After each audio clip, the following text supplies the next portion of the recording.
I first heard about the Mumbai attacks, the 26/11 attacks, pretty much like everyone else did on the news.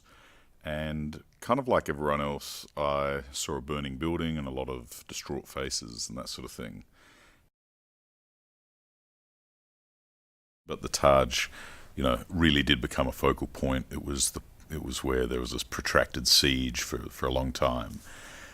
And you can imagine in a hotel of that size, which has hundreds of guests and many more hundreds of staff all caught up in there, you've got 200 movies right there. You've got 200 different stories to explore, and at the start, our guiding light was to just kind of open our ears and listen to what the people were saying and to what they felt, with to try and have as few preconceived ideas as to what the movie could be, but to more just try and pretty much just see what would it feel like to live through an experience like this. What would it be like to get through the other side of an experience like this?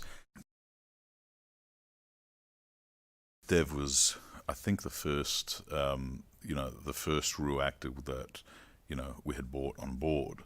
One thing Dev wanted to explore a little bit more was what his family life was like. In the film, he plays a young waiter who's got a pregnant wife and also a young toddler. And he wanted to get into a bit more detail about both how he felt about his family, what his family life was like. He came from a very poor part of Mumbai, from one of the really rough kind of areas, but every day he'd turn up, as many staff members at the Taj do, and work in one of the most illustrious, beautiful, majestic kind of environments that you could imagine. But he comes from a place, with barely running water and all this sort of stuff, and the dichotomy between those two worlds and how he deals with it. Dev also has been to India many times on previous films. He also spent a fair bit of time at the Taj and and at other attack sites, and he was sort of he was really interested also in exploring the fact that even though a lot of these staff members of the Taj do come from these underprivileged kind of backgrounds, and Taj make a point to try and hire people from that world, to try and give them a leg up. There's another actor that we have, Jason Isaacs, plays a character called Vasily in the film. He's a sort of a Russian business magnate with a kind of seedy past, who doesn't really start off the film as, it's not really a wholesome character. You'll see when you see the film what kind of guy he is. And Jason brought such a humanity to the role. The role could have been a pretty stereotypical Russian goonbar type role, as it was first written. And again, I was very open to working with Jason, who'd spent a lot of time with Russians. He's actually got Russian Jewish ancestry, in crafting his character and all that sort of stuff. With Army, it's really amazing to see his range, where you couldn't get a more different character than who he plays in Call Me by Your Name, than who he plays in Free Fire, or who he plays in Social Network, or who he's played in our film, David.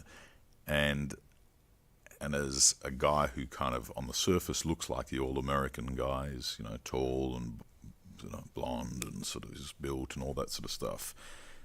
On the surface, he's that guy, but he was able to bring a real sort of delicacy and vulnerability to his part. He goes through the most harrowing thing, any person ever could, which you'll see in the film, in regards to what happens to him and his wife and other things.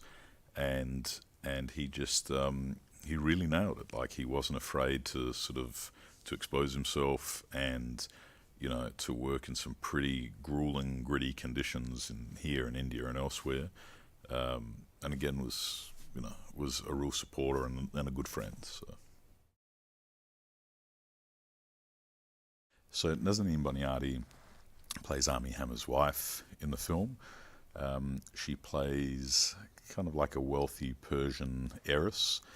And when Nazanin came up on the radar, and I didn't really know of who she was before that, and so I Googled her, and some clips from different films came up, but there was one thing that came up which, I sort of found interesting, so I clicked on it. And it was a speech that she gave for Amnesty International. And there were some other speeches that she was giving in Persian and others in English. And there was just something about the way that she carried herself, not when she was acting, but just, in real life, that I thought, man, she'd be great for this role. And without even seeing, to be honest, much of her acting work, I just had this feeling that she'd be great, and we cast her and she wanted to do it. And there's a scene in the film where, as I wrote it, I could never have dreamt that the actors could bring the kind of power and gravitas to the film that it has ended up having. And it's really a testament to her and the gunman who's playing opposite her in that particular scene where your heart sort of falls on the floor. If the film does anything, I hope it's for audiences, on the one hand, to be grateful, that for the most part we won't live through, or hopefully won't live through, these sorts of things, but also that we need to understand why these events happen in order to sort of combat them, and not just at a level of putting metal detectors behind doors, in front of gates of hotels and stuff, but looking at the systemic reasons of why these events occur and how they're able to radicalize these people.